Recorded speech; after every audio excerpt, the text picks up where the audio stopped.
కథా స్రవంతి.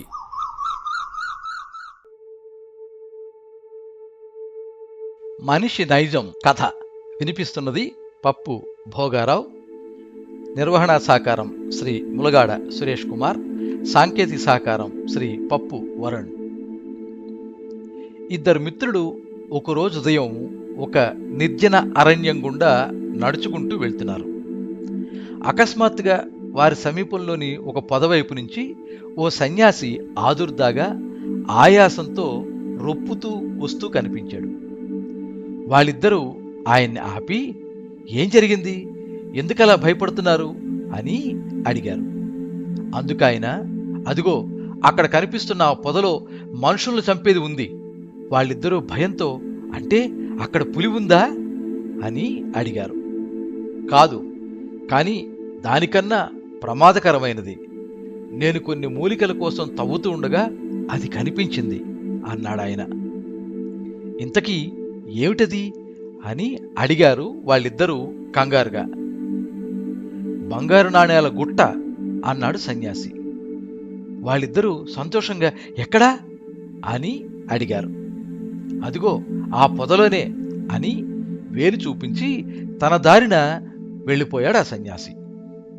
వాళ్ళిద్దరూ ఆ పొదవైపు పరిగెత్తుకుంటూ వెళ్ళి చూస్తే నిజంగానే అక్కడ బంగారు నాణేలు కనిపించాయి. ఈ సన్యాసి ఎంత మూర్ఖుడు, బంగారు నిక్షేపాన్ని పట్టుకుని మనుషుల్ని చంపేది అంటాడేమిటి అన్నాడు ఒక మిత్రుడు. అతడి సంగతి వదిలేయి, ముందుగా ఇప్పుడేం చేయాలో ఆలోచిద్దాం.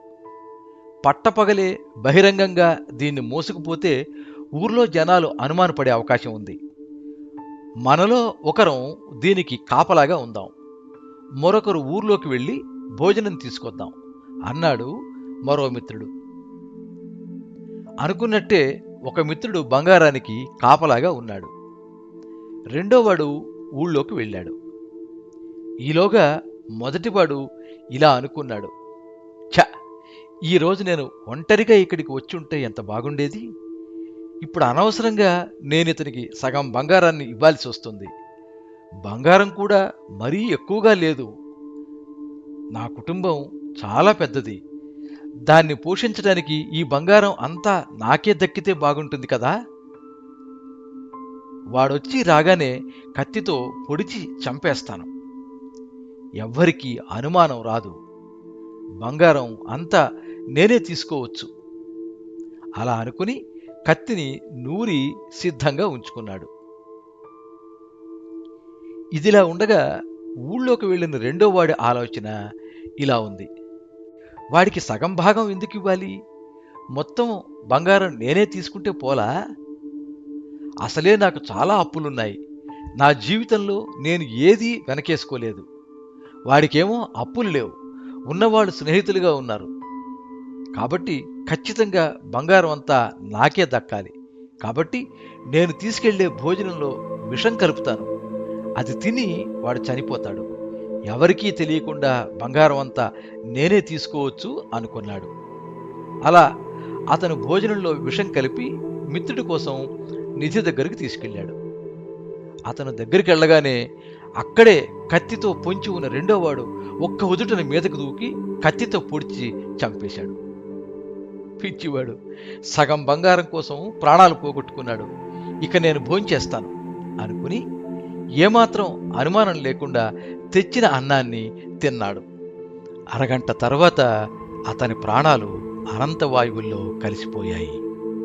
సన్యాసి మాటలు ఎంత నిజమో కదా అనుకున్నాడు చివరి క్షణాల్లో.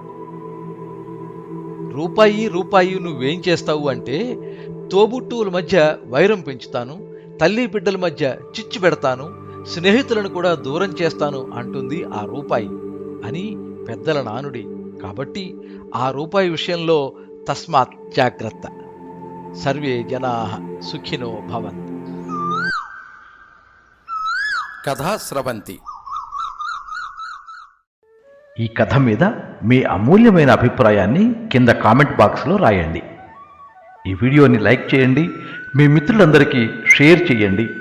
ఇలాంటి మరిన్ని మంచి కథలు వినిపించడానికి ఈ ఛానల్ని సబ్స్క్రైబ్ చేసుకోండి.